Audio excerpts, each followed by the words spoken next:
O maior planador a ver serviço na Segunda Guerra Mundial foi uma monstruosa criação da Força Aérea Alemã, capaz de transportar tanques pelo ar até as longínquas linhas de frente da Wehrmacht.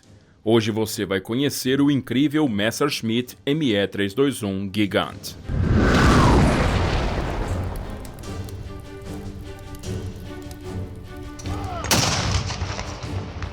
Nos preparativos para o que seria uma das maiores invasões militares da história, a Operação Leão Marinho, os engenheiros do Terceiro Reich foram requisitados a projetar novos meios que fossem capazes de levar armamentos e reforços para a iminente invasão da Inglaterra. A procura de um meio economicamente viável para o transporte de grandes quantidades de carga pelo Canal da Mancha encontrou uma alternativa na utilização de planadores. Veículos mais leves e que requisitavam menos manutenção, não utilizando os recursos que poderiam ser usados nos caças ou bombardeiros. Os planos da invasão através do canal foram, contudo, cancelados em dezembro de 1940, justamente quando o foco do alto comando alemão mudou para os preparativos para a invasão da União Soviética. O gigantesco escopo da operação e a vastidão do terreno a ser ocupado levou o Ministério do Ar a pensar em qual seria a melhor solução para transportar implementos pesados rapidamente para uso na linha de frente, decidindo pela criação do Großraumlastensiegler, ou planador de transporte de grande capacidade. As líderes do setor industrial aeronáutico alemão, Junkers e Messerschmitt, foram convidadas a submeter projetos para a nova concorrência, que foi batizada com o codinome Project Warschau, ou Projeto Varsóvia. O projeto da Junkers passou a ser conhecido como Warschau Ost, ou Varsóvia Leste, e o da Messerschmitt como Warschau Süd, ou Varsóvia Sul. A Junkers apresentou o seu protótipo de planador, o JU-322 Mammut, totalmente construído em madeira, que após análises de voo do primeiro protótipo apresentarem manobrabilidade ruim, foi sumariamente cancelado e retirado da concorrência. Entra em cena então o engenheiro Willy Messerschmitt, que apresentou a sua aeronave, à época com a nomenclatura de Messerschmitt 263, mas que rapidamente foi trocada para Me-321 e apelidado de Gigant. Era um planador de grande porte, com 10 metros de altura, 28 metros de comprimento e incríveis 55 metros de envergadura feito de aço tubular, mas com longarinas e a maior parte de sua estrutura das asas utilizando madeira como principal componente, oferecendo baixo peso. Seu cockpit ficava elevado, em uma fuselagem com grande espaçamento interno e com asas altas. A aeronave contava com uma tripulação reduzida, com apenas um piloto e um engenheiro de voo, e seu primeiro teste no ar foi realizado em 25 de fevereiro de 1941, com o lendário Karl Baur, piloto de teste-chefe da empresa, nos comandos. O espaço interno fora projetado levando em conta o padrão utilizado nas linhas férreas alemãs. Então a transferência de carga entre esses meios poderia ser feita de modo mais rápido e eficiente, podendo transportar até 100 combatentes armados, um blindado médio ou quase 20 toneladas de suprimentos. Fora então decidido que deveria se iniciar a produção do que seria a segunda maior aeronave do mundo. No início, para se tirar o Leviatã cargueiro do solo, foi utilizada uma única aeronave quadrimotora Junkers Ju-90 para rebocar e levar o planador aos céus. Entretanto, devido ao seu tamanho, que gerava considerável arrasto e considerável peso quando preenchido com carga útil, procurou-se outro meio de decolar com o planador. Foi então que se iniciou o uso nesses planadores de 8 foguetes de peróxido de hidrogênio, cada um gerando cerca de 1.100 libras de empuxo cada, durante 30 segundos. Após a decolagem, o trem de pouso era ejetado da parte inferior da aeronave para tentar diminuir o arrasto. O pouso era efetuado sobre esquis, amortecidos por molas de absorção de impacto, similares àquelas utilizadas anos depois no interceptador foguete Messerschmitt Me-163 Comet. Como alternativa para a decolagem, o projeto do Heinkel HE-111Z de Zwilling, ou Gêmeos, foi cogitado para rebocar o Gigant. O HE-111Z foi um avião que consistia em 2 HE-111 fundidos, um ao lado do outro, com um motor extra unindo as asas no centro. A aerodinâmica, resistência da estrutura e potência dessa nova quimera voadora era ideal para auxiliar os Gigant na decolagem. Entretanto, devido a atrasos no desenvolvimento, a Luftwaffe optou por utilizar temporariamente 3 aeronaves Messerschmitt Bf-110 que decolavam em formatura, conhecida como Troika-Schlepp, puxando o Me-321 logo atrás. Vale ressaltar que o voo em formatura é um dos mais difíceis a ser aperfeiçoado por um piloto, fato complicado por ter-se que coordenar também os comandos para puxar o Gigant, fazendo desta uma operação muito perigosa e de difícil treinamento.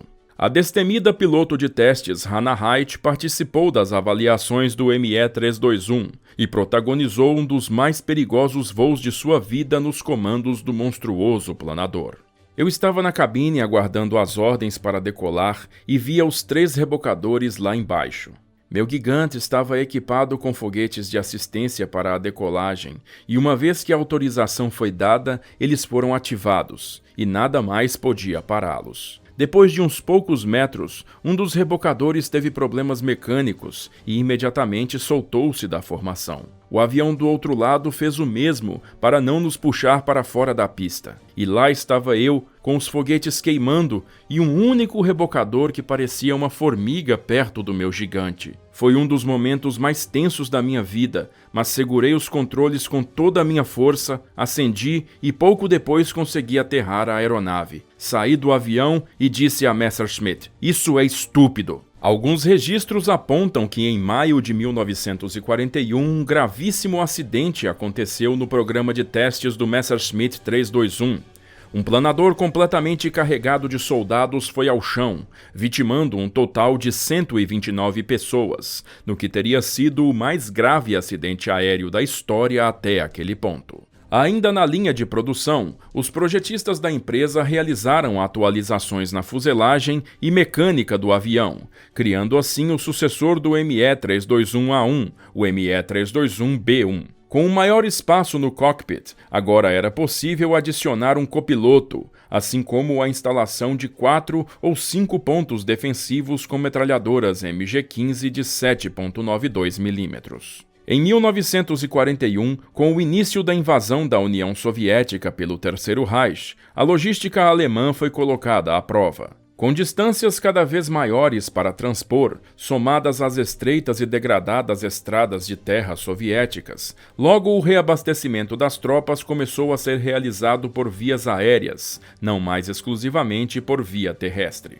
Aeronaves como o Focke-Wulf FW-200, Junkers Ju-52 e os Me-321 foram utilizados para levar munições, suprimentos, reforços e até mesmo animais de tração para a linha de frente, pois a lama de alguns setores das planícies soviéticas impedia o avanço dos veículos que rebocavam a artilharia. A feroz e contínua resistência soviética impedia um avanço mais conciso e o tempo necessário para o estabelecimento de cadeias de mantimentos por terra, essenciais para o combate.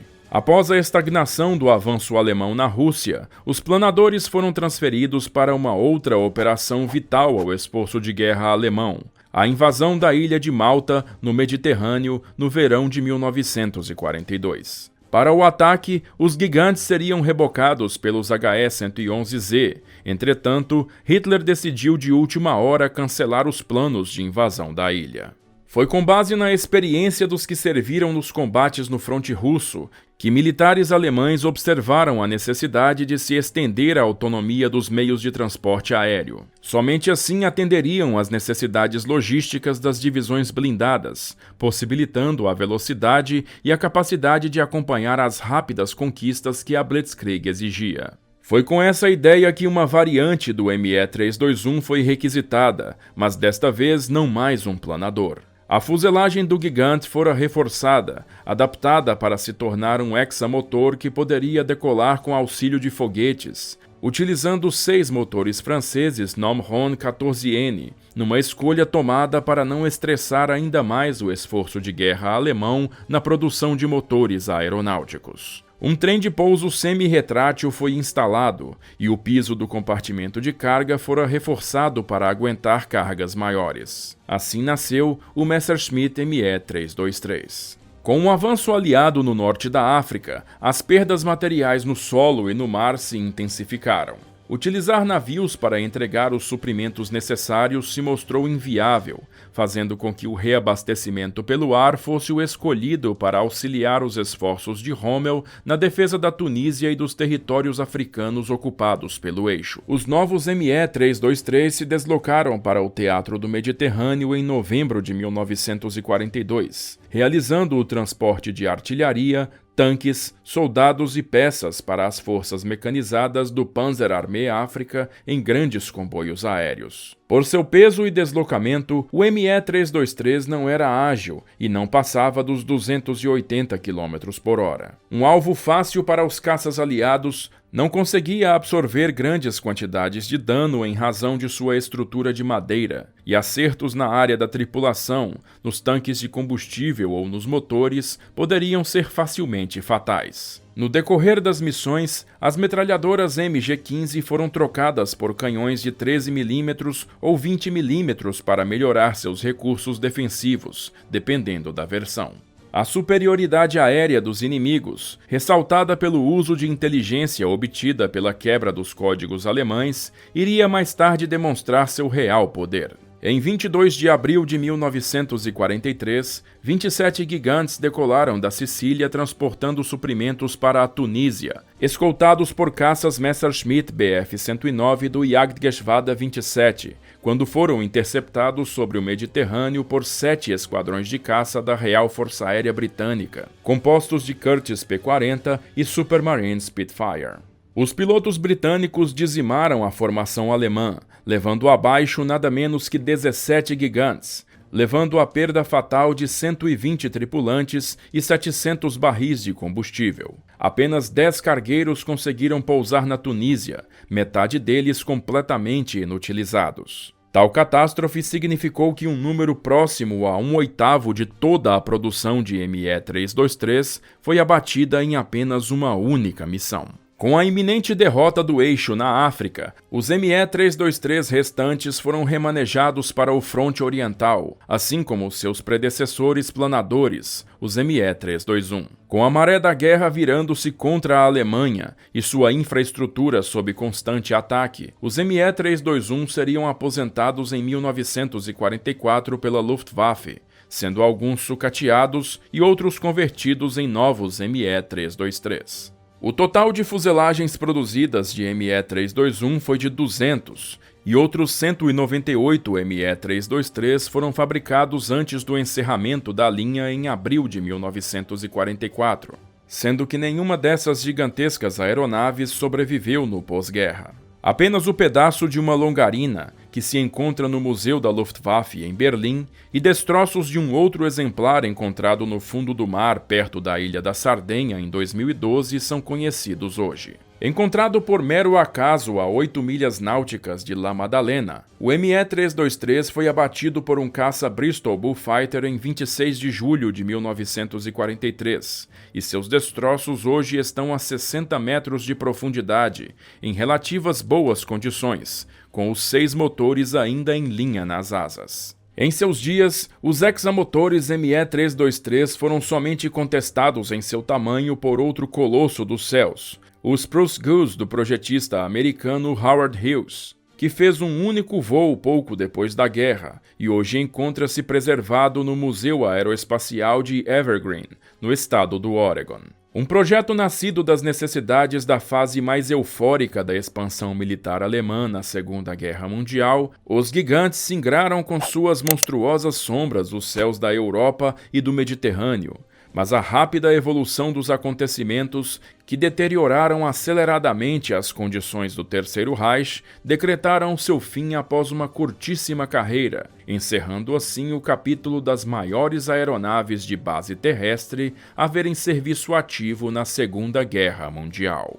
Gostou da história aí? Se você gosta do nosso trabalho e quer colaborar com o canal, pode fazer isso mandando um pix pra gente ou então colaborando lá no Apoia-se, porque dessa maneira você entra pro nosso grupo VIP do WhatsApp e discute as próximas pautas comigo. Eu já vou agradecendo a todo mundo que tá ajudando, mas em especial a esses camaradas aqui que são de primeira. E se você ficou curioso e quer comprar os livros que eu uso pra fazer esses vídeos, vou deixando o link deles bem aqui embaixo. Por enquanto, assiste esses vídeos que eu selecionei pra você, se inscreve aí no canal e badala o sininho para não perder as notificações quando eu postar mais vídeos. Eu vou ficando por aqui, agradeço novamente a sua audiência e aquele abraço da Sala de Guerra.